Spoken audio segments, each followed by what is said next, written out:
So almost, I think, 10 years ago, I was invited to speak at the club's 60th anniversary celebration, where I remember I praised your thorough coverage of the auto industry. Although must have changed since then, I think the extent of your coverage has not. Your important work continues to reflect the auto industry's status as a key part of the Japanese economy and also of the global economy.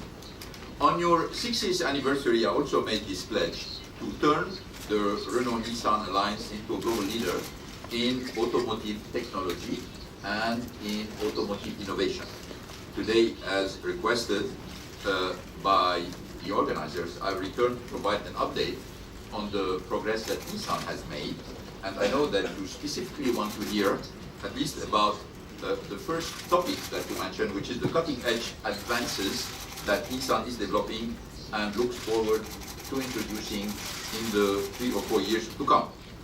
Over the last decade, technology has obviously changed the way we do business, both for you in the media and for us in the car industry. At Nissan, we've made great progress in delivering innovation that makes driving easier, safer, and more environmentally friendly. On each of these goals, Nissan is bringing breakthrough technologies to the market. Many of them will be embedded, as you mentioned, Martin, in autonomous drive vehicles, which we aim to bring to market before the year 2020. This morning, I will outline the steps we are taking to further develop autonomous drive technologies, which have the potential to really make a revolution in part of our industry. And I will also explain the global trends that make it essential for any car maker, but particularly for Nissan, to continue to be an innovation pioneer. Nissan is a company with a history of breakthrough, particularly in vehicle emissions, in connectivity, and in safety. Take the all-electric Nissan Leaf. Since we introduced the Leaf at the end of 2010, it is today the world's best-selling zero-emission car by a wide margin. We have also pioneered connected cars equipped with telematics and electronic systems that combine security, information, entertainment, and offer cutting-edge mobile application. And we are now developing autonomous drive systems which have the potential, as I mentioned, to enhance safety, increase fuel economy, and improve traffic management. These innovations were barely on the drawing board a decade ago. Today, they are either a reality or in advanced development. This technology promised to deliver a significant competitive advantage for those who master them, enabling us to address the most prominent mega trends that are reshaping our industry. I see 4 major socio-economic trends which are affecting the world's car industry. The first is the rise of the global megacities, which is increasing the need for innovations to ease congestion, reduce emissions, and improve traffic management. Second, demand is growing for in-car communications that meet or exceed the high expectations of the digital generation. Our vehicles must be as connected as the smartphones and tablets that this generation depends upon day in and day out. Third, there is the need to bridge the generation gap by providing vehicles that appeal to the world's growing population of seniors. These consumers want technologies and automated systems that enable them to drive safely for a longer time. And finally, the fourth megatrend is the pressing need to embrace gender diversity. This means recognizing the vital role that women play as consumer purchasers, decision makers, and managers and leaders throughout the car industry. In each of these areas, we obviously are determined to innovate in pursuit of our goals, which says the growth opportunities created by these major socio-economic trends that I mentioned, and I'm going to explain why.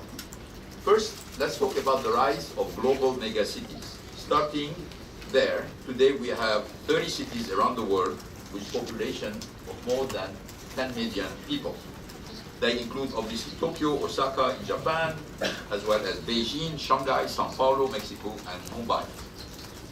These are all in key markets where our Nissan, Infiniti and Datsun brands have the potential to build a larger presence.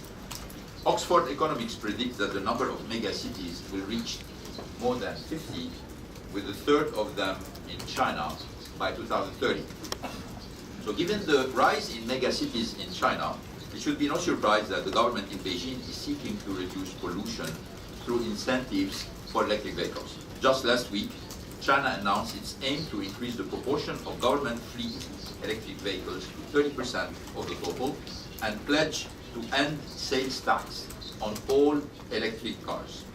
This move reflects the environmental challenge in countries such as China. Rapid urbanization and escalating traffic congestion threaten to increase already high CO2 emissions. At a time when more than 20% of all CO2 emissions come from the transportation sector, Nissan understands the responsibility of the auto industry to be part of the solution. Our advances in zero-emission vehicles and autonomous drive systems could help alleviate significantly pollution and congestion and lower CO2 levels. In addition to the Nissan Leaf, Nissan, as you probably know, recently launched the all-electric E and V200 van in Europe, and we are currently taking orders here in Japan for delivery later this fall. This model has the potential to transform the cost economics for fleet operators. While zero-emission vehicles are one solution to megacity pollution, another will be greater vehicle autonomy. Autonomous technology already exists in our industry. Motorists don't think twice about using automatic transmissions or cruise control. The next step, and it's a big step, is to secure both the regulatory framework and consumer adoption to make autonomous driving a reality. Nissan is among industry leaders seeking workable regulatory standards. We have shown in road tests how new technologies such as automatic lane changing and automated parking can enhance the driving experience and make it safer. I want to clarify that there is a big difference between autonomous drive technology, championed by Nissan, and self-driving cars. Autonomous drive is about relieving motorists of everyday tasks, particularly in congested or long-distance situations. The driver remains in control, is at the wheel of a car that is capable of doing more things automatically. Self-driving cars, by comparison, don't require any human intervention and remain, in my opinion, a long way from commercial reality. They are suitable only for tightly controlled road environments at slow speeds and face a regulatory minefield. That's why Nissan is focused on autonomous drive technologies that we know will work and can be introduced over the next 4 to 5 years. Today I can confirm details of Nissan's timeline to 2020 and the introduction toward our autonomous drive system. By the end of 2016, Nissan will make available the next technologies under its autonomous drive strategy. We are bringing to market a traffic jam pilot in which cars will have the capability to drive autonomously and safely on congested highways. In the same time frame, we will make fully automated parking systems available across a wide range of vehicles. This will be followed in 2018 by the introduction of the multiple lane controls, allowing cars to autonomously negotiate hazards and change lanes. And before the end of the decade, we will introduce intersection autonomy, enabling vehicles to negotiate city crossroads without driver intervention. This technological momentum, in which cars will step by step offer more and more capability to assume journey management from drivers, is a sign of things to come. But it's also a sign of where Nissan has come from. This work has been years in the making. Back in 2001, we created lane keep support, a world first. This was followed by the safety shield, a system of cameras, sensors, and actuators that monitors risk all around the car and can help to avert an accident. Today, cars like the new Qashqai and the new X-Trail have advanced park assist systems. By 2017, we expect parking to be fully automated, and by 2019, increasingly remote, so that cars can be parked in a controlled setting without a driver at the wheel. All this shows that we are pioneering a more intuitive partnership between the car and the driver, relieving the motorist of tasks that can be safely automated.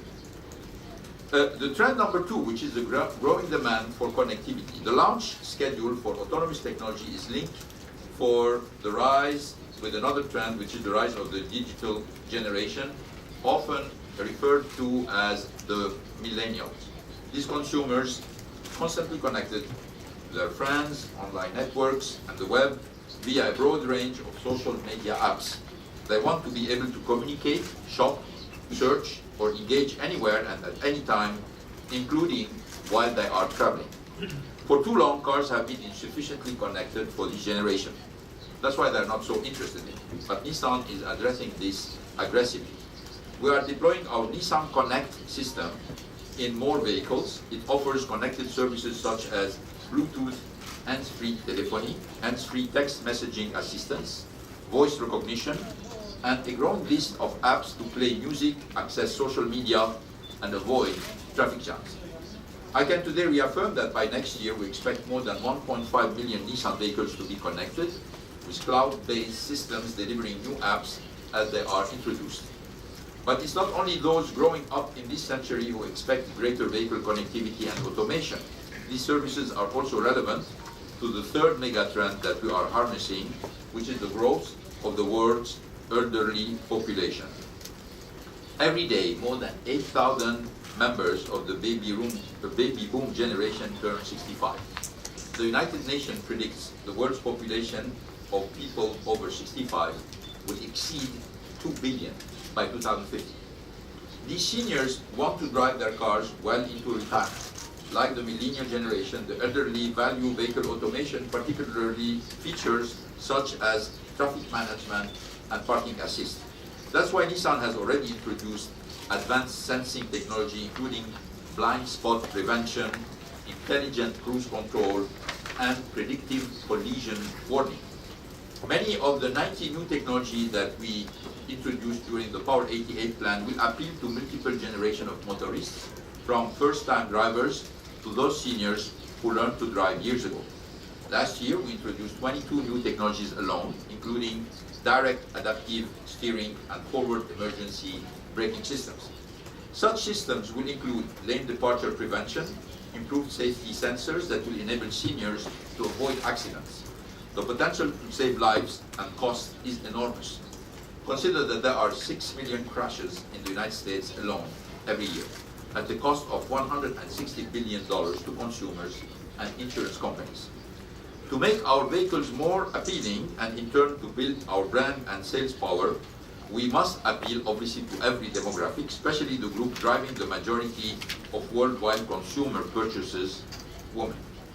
Serving the influential female customer base and leveraging the under-tapped talent of female employees is a key and has been a key focus area for Nissan. According to the World Bank, women control 65% of global spending, which is some $20 trillion. This includes making the final decision on more than 60% of new car purchases globally. Nissan has long recognized the importance of female consumers and female employees. We are committed to gender diversity in every part of our business. In Japan, women account for 7% of Nissan manager-level positions, more than double the number of large Japanese manufacturers. We aim to lift that figure to 10% by 2017. This will be a notable achievement for a Japan headquartered corporation. And we are making solid progress toward this important goal. More female management ensures that women form part of our business planning in every area of operations. Here in Japan, many cars such as the Days and the Days Groups were designed with female customers in mind, and female employees helped to lead our successful design and marketing efforts. Across segments, we are increasingly selling and marketing vehicles aimed at women, including a pilot project in Japan to make dealerships more female-friendly. In conclusion, I would like to say by addressing the key mega trend I just outlined, we are striving to position ourselves as the industry's most appealing brand with the best models for changing socio-economic groups. This is how we are working to lead the world's auto industry towards a new era of safer and more sustainable mobility. And I promise to be short, so I'm going to stop there, and then let's go for the most interesting part, I think, which is the question and answer. Thank you very much. And